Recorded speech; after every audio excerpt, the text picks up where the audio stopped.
Today we're going to be talking about DJI Ocusync, and the idea of this video is to try and give you a basic overview of what Ocusync is, what the differences are between the different versions, and try and answer the question of why the new Mavic 3 may not be compatible with the original DJI smart controller. Now, this is quite a technical and complex subject, and much of what we need to talk about on this we simply do not know because it is a closed source proprietary system. However, we are able to actually take a look at the hardware differences between them, talk about the actual performance differences users have, and then just try and give you guys an overview of what it's all about and why some bits of it don't work with others. Now, just before we jump into this, I just want to add, if you do find this video useful, please do consider hitting the subscribe button and don't forget to hit the little bell next to it as well. If you'd like to support the channel to allow us to keep making videos like this and maybe even try and get ourselves a Mavic 3, there is a link to our Patreon account in the description and a link to buy me a coffee as well if you'd like to support the channel further. Anyway, let's get on with it. Let's jump back in time and explain where Ocusync actually came from. So the birth of Ocusync actually starts with the birth of a new line of drones from DJI, and that was the Mavic series, and the Mavic Pro was the first drone from DJI to feature this new Ocusync technology. All drones before this were based off DJI's Lightbridge technology, which was a hardware-based radio system that in many ways works virtually the same as Ocusync. It allowed for long-range HD video with telemetry and a wireless control link, and DJI's Lightbridge really was years ahead of everyone else. However, with the release of the Mavic Pro, DJI labelled something called Ocusync, and everyone simply thought this was just a new name for the next version of Lightbridge. However, after some time, it became clear that things were actually very different, and the biggest difference being that Ocusync was an SDR-based system rather than a hardware-based radio. That meant it was basically all software that DJI was able to run on the top of standard off-the-shelf hardware. So rather than having to have dedicated chipsets for their RF system, they were able to buy off-the-shelf chipsets designed to be used in smartphones and tablets and run their dedicated proprietary link on that hardware. DJI chose to use a lead core-based system, which is an SoC which has onboard video encoding, the RF modems for up to LTE, and it handled all of the processing and encoding needed for the wireless link. This meant DJI was able to concentrate on the software side of things and not worry about the hardware that they were having to do on the earlier Lightbridge models. That original Ocusync system on the Mavic Pro allowed for resolutions of up to 1080p 30 short range or 720p 30 long range. It also had a 720p 60 mode with the DJI FPV goggles, and it had a latency of around 150 to 170 milliseconds. It was overall much better performing than anything we'd had from DJI in the past, and when used side by side against a Lightbridge 2 based drone, it was clear that Ocusync was just better in almost every way. Shortly after the release of the Mavic Pro, DJI released their white FPV goggles that had this Ocusync system built in, again based off that lead core chipset, and it allowed you to get slightly lower latency 720p 60 video via the FPV goggles compared to what you had on the remote. Sometime after that, DJI introduced another set of FPV goggles called the FPV Goggles RE alongside their Ocusync Air system. This was DJI's first dedicated FPV system using their Ocusync technology. Again, these were all based off that lead core chipset, and the system actually allowed for lower latency than we'd seen on any of the previous models, as low as 50 milliseconds in 480p. This was a sort of midpoint Ocusync and can be called Ocusync 1.5 because it didn't have the same resolutions available as the original Ocusync 1. However, it did have lower latency, and whilst the quality wasn't quite as good as the ready-to-fly drones, it was optimizing latency over video to allow you to get a better latency FPV link. For many people though, even 50 milliseconds was too much and it didn't really gain much traction outside of FPV wing users. After the Mavic Pro, DJI went on to release this, the Mavic 2 series, and this was a complete overhaul of the original Mavic Pro with pretty much improvements in every way. It also came with what DJI call Ocusync 2, which offered again 720p 30 or 1080p 30 video, but they'd improved the latency of the system down to about 120 to 130 milliseconds, and it offered dramatically better range than the original Ocusync system that we had on the Mavic Pro. There was also some changes on Ocusync 2 with the Mavic 2 series on how it behaved from a frequency and band point of view. For instance, the original Mavic 1 Pro with the Ocusync 1 was single band and it worked on the 2.4 GHz frequency. With the introduction of that Ocusync Air system, DJI actually added dual band capabilities. However, it would stick on the band that you set it to and would not switch in the event of interference. One of the big changes on this new Ocusync 2 was not only the fact that it was dual band 2.4 and 5 GHz, but it also had the capability to switch between them as well, even in flight. So should you go into a congested RF area, the drone and the RC system will automatically select the best channel and band to give you the best possible performance. Pretty much every Ocusync based aircraft from this point forward remained dual band with that same band switching capability, and it becomes a standard feature of the system moving forward. After a dive into it, again, this version of Ocusync is still based off that lead core chipset, and it just meant that DJI had improved their software algorithm on the SDR to allow them to get better performance from the system overall. At the same time, DJI introduced their smart controller as well, which again featured that same lead core chipset and had that Ocusync 2 system built in, and it also allowed them to have a dedicated RC control system that allowed users to buy the drone with the RC and screen rather than have to buy your own separate device. The real interesting thing in this part of the story is, as I said, Ocusync is an SDR and they were all based off the same lead core chipset. DJI was actually able to release firmware for the white goggles and the goggles RE that upgraded them from that original Ocusync 1 to Ocusync 2 to make them compatible with the Mavic 2 series. Whilst the chipset system on all of these versions was the same, the difference was that Ocusync SDR radio software, and DJI was able to backwards port that onto certain parts of the hardware, allowing you to upgrade it. So at this point, we had our Ocusync 1 on the Mavic Pro, our Ocusync 1.5 on the Ocusync FPV system, and the Ocusync 2 on the DJI Mavic 2 series. Again, all based off the same lead core chipset, but just different performance as DJI was able to improve their software on the SDR-based radio. Sometime after the release of these, we then saw something new from DJI, and that was this, the DJI Digital FPV system. This again was based off their Ocusync technology. However, we had seen some changes with this that we had never had on their previous models, which was dramatically lower latency. Whilst that original FPV system could get down to around 50 milliseconds, DJI stated that this system could go down as low as 28 milliseconds when using it with 120 frames a second cameras. The overall image quality on this was still 720p and it had a range of around 6 kilometers, and what DJI was doing was prioritizing latency over range on this system for FPV users.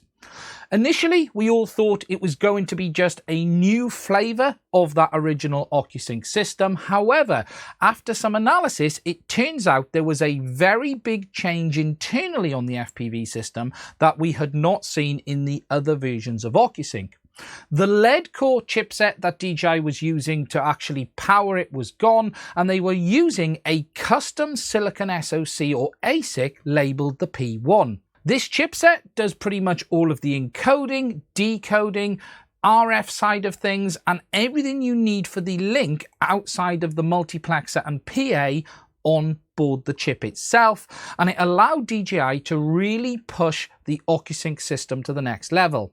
As for what the origin of this chipset is, we simply do not know. It was believed in the early days that this was a custom ASIC designed for DJI. However, there is a belief that this actually might be another piece of off-the-shelf silicon white labeled for DJI's use, and that they are masking its actual manufacturer to stop others gaining access to that information. What we do know is that the chipset has a code name which is actually Pigeon, and the second version of the chipset, which is called the S1, is labeled the Sparrow. But other than that, we don't fully understand what its origin is at this moment in time. When you have a look at how the FPV system works, they actually use this P1 ASIC in all parts of the system. So there's one in the FPV goggles, one in the air unit, and one in the remote. And they simply configure the same ASIC to do whatever task they need it to do in that application. So for instance, on the air unit side, it takes in the video, encodes it, processes it and transmits it. On the goggle side, it decodes it, processes it and displays it on the screens. And on the remote side, it takes in the RC link and transmits that out as well. And it's the real key part of the communication system in this new Ocusync system. As I've already said, this was the first time that we had seen this new chipset, but it is clear today looking back that DJI was using this as a test platform for what they wanted to do in the future. The reason I say that is every drone that they released after that point that had Ocusync was using that chipset or a version of that chipset moving forward. For instance, the next drone to release was the A2 series, and that featured a new version of this chipset called the S1 rather than the P1. Now, to explain the differences between the S1 and P1, it does get a little bit complicated. However, the basics are as follows. The P1, which we first seen in the FPV goggles, does the video encoding and decoding, does all of the RF stuff for the radio side, and then it simply needs a multiplexer and PA to transmit it out. The difference with the S1 is that it doesn't have the onboard processing for the video, and that has to be handled externally on either the drone or the remote. This is actually very similar to what we've seen in the distant past from DJI with the Phantom 3 series.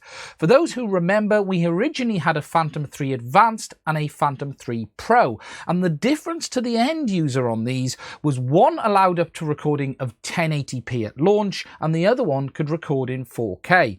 The reason for the differences on these wasn't actually the camera, it was the onboard processing on the drone.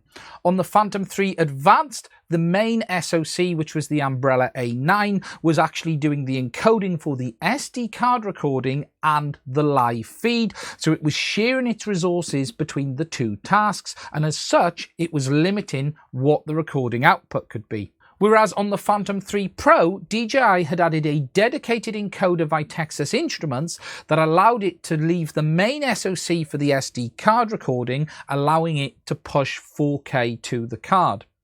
This was simply two different ways of implementing the live feed, and this is very similar to what DJI have done with the P1 and S1 chipset. The P1 handles everything, whereas the S1 relies on external encoding, and that then has to be shared with the main SoC for the recording to the craft's SD card. Now, as I mentioned, the first drone to have this chipset was the A2, which had one in both the aircraft and the remote controller known as the RC-N1 as well. It's labelled Ocusync 2, and it allows up to 1080p 30 video, long range, latency of around 120 to 130 milliseconds, and offers all of the benefits that we've seen in Ocusync in the past. The interesting thing about this point in time is that this was also labelled Ocusync 2, and it is worth noting that we actually have two different Ocusync 2 systems at this point in time. We have the Ocusync 2, which is the lead core based system on the Mavic 2 series, and we have the Ocusync 2 on the A2 series based on this new S1 chipset. Technically, because it's an SDR, they are both compatible, and DJI did add compatibility for the A2 on the smart controller, and for most people it worked without any problems at all. A little after that, we saw the release of the new Mini 2 drone, which is the first small drone from DJI to have Ocusync built in. And this again had the same setup as we saw on the A2, S1 chipset on board the drone, as well as S1 chipset on board the remote. And it was actually using the same remote as the A2, and again, compatible with the DJI smart controller. The next drone from DJI on the consumer side to release with Ocusync was this, the DJI FPV drone. This took what DJI had done on the FPV system and moved it into a ready-to-fly package. It retained that ultra-low latency of sub 28 milliseconds, but they did have some tweaks that improved the overall image quality. Internally, the FPV drone used the same P1 chipset that we saw in the original FPV goggles. It has the P1 in the FPV goggles version 2. However, DJI chose to use the S1 chipset in the FPV remote. The reason for that is DJI is actually able to switch or mix up which of the two chips they use depending on the application, as the original FPV remote for the drone doesn't have video output. They don't have to worry about that additional encoder being missing, and as such, there's almost no point putting a P1 chipset in this. The original FPV remote from DJI for the FPV system did have a P1, but that was before we knew the S1 even existed, and the chances are, as I said earlier, DJI was using that system as a test bed to develop it more. Around this time, DJI started to integrate their Ocusync system into their enterprise models as well, such as the M200 version 2. I'm not going to get too deep into that side of things, but what DJI started to do is move the Ocusync system around into all of their systems. The next consumer drone to feature it, though, was the upgraded A, which was the A2S, featuring that 1-inch sensor like we'd seen on the Mavic Pro. This was a bit of a step change because this did feature the P1 chipset on board, but it had what DJI labelled Ocusync 3 or O3. Again, high resolution video, 1080p, long range, and around 120 milliseconds. But DJI's marketing had labelled the Ocusync system on this O3, unlike all of the previous ones were O2 or Ocusync 2. The interesting thing on this is that DJI actually confused things slightly, because whilst the drone was labelled Ocusync 3, the remote controller was labelled Ocusync 2, and that was because they were still using the same remote that came with the original A, the Mini 2, on the new model, which is the RCN1, and that is based off that S1 chipset. A little later, DJI have clarified the situation with this and actually now labelled this RCN1 a little bit differently. On the website, it now says when this remote is used with the A2 or the Mini 2, it's in Ocusync 2 mode. When used with the A2S, it's in Ocusync 3, and when used with the Mavic 3, it's in Ocusync 3 Plus. But it is the same remote and hardware, and they are simply switching software depending on what aircraft it's connected to. DJI did also make the Ocusync 3 A2S compatible with the original DJI smart controller. However, this didn't quite go as plain sailing as everyone would like, because there were some problems with people finding it was simply unusable. At this point, everything with Ocusync starts to get very confusing, because we have the A2S, which features the P1 chipset, which DJI label Ocusync 3 or O3. That drone ships with a remote controller using the S1 chipset that is labelled Ocusync 2, and DJI say it is also compatible with the smart controller, which is labelled Ocusync 2 based on the lead core chipset. Now, as I've already said several times, as Ocusync is an SDR, the actual hardware it's running off shouldn't make a difference as long as it's capable of running the software. And this is the point where I start to think the original smart controller was struggling, because many users who tried to use the smart controller with the A2S just found it was not behaving well. My personal belief is that DJI had come to the limit of what that chipset, that lead core based chipset I should add, is capable of doing. And whilst they added support for it, it just came up against the wall that it had in how well it could perform.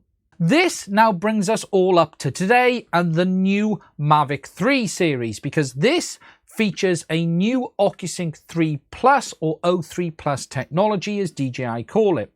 The big difference from what I can see with O3 on the A2S and O3 Plus on the Mavic 3 is really the frame rates of the live feed and the bit rate. For instance, the Mavic 3 can do up to 15 megabits a second and 1080p 60 on the live feed, whereas the A2S can only do 1080p 30 and has a much lower bit rate.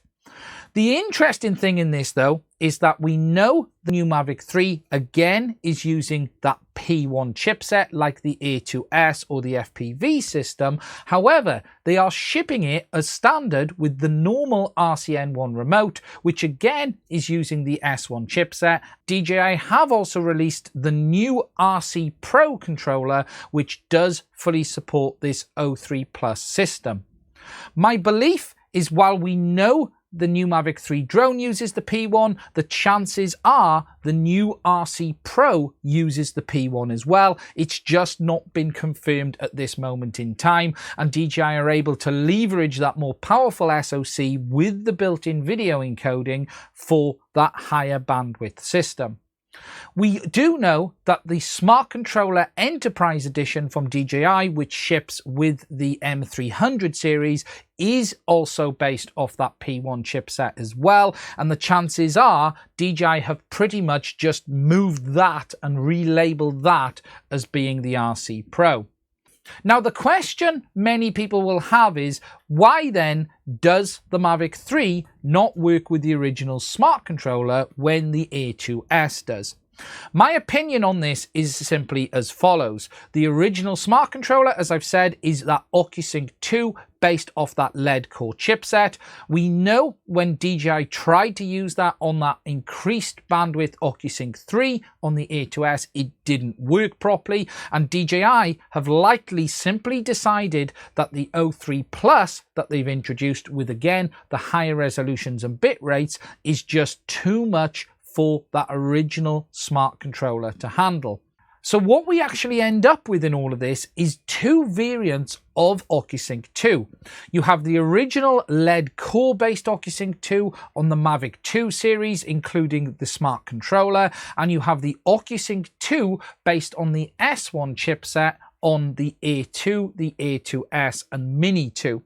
This new Ocusync 3 Plus is what DJI are labeling it on the Mavic 3, and that appears to be based on that P1 chipset, just like the Ocusync 3 in the FPV drone or the Ocusync in the FPV system.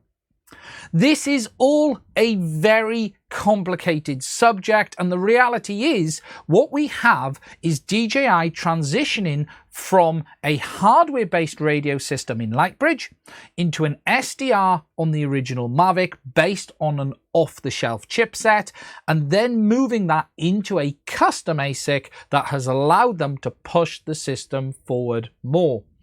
What's really interesting for me in all of this is that the digital FPV system from DJI appears to have been the test bed for this new Ocusync chipset, and DJI have used it in that to try and make sure that it's working, it's capable of doing what they need to do, and they then pushed that forward into all of their new drones today, including the Mavic 3 and M300 series. I'm also interested to see if they're also using this P1 chipset in the new Ronin system, the Ronin 4D, with that wireless link. We don't have any information on that at this time, but I would not be shocked to find this same chipset used there, because DJI seem to be using this P1 or S1 variant in everything they have now, and it's going to be interesting to see where this develops moving forward. Now that is as far down the rabbit hole as I intend to go with this today.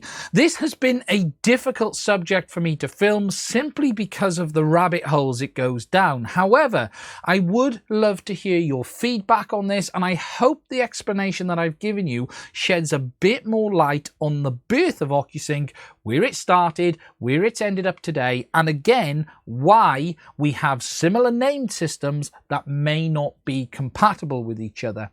What I think is interesting is the future of this and where DJI intend to go, and whilst we could all wish for more hindsight with the older products, the reality is there will always be a point in time where they have to move forward, and it feels like they have now done that with this P1 based chipset. If you have found this video interesting and you would like to support the channel to allow us to keep making content like this, including maybe get ourselves a Mavic 3, please do check out the link to our Patreon as well as buy me a coffee. Also, don't forget to hit the subscribe button and hit the little bell next to it as well. And if you'd like any answers or questions to anything, or you want to give me feedback on this video, please do put it in the comment section and I will try to answer it. And also, please do check out the link to my Discord server that I will put in the description as well, and you can pop over there and say hi too.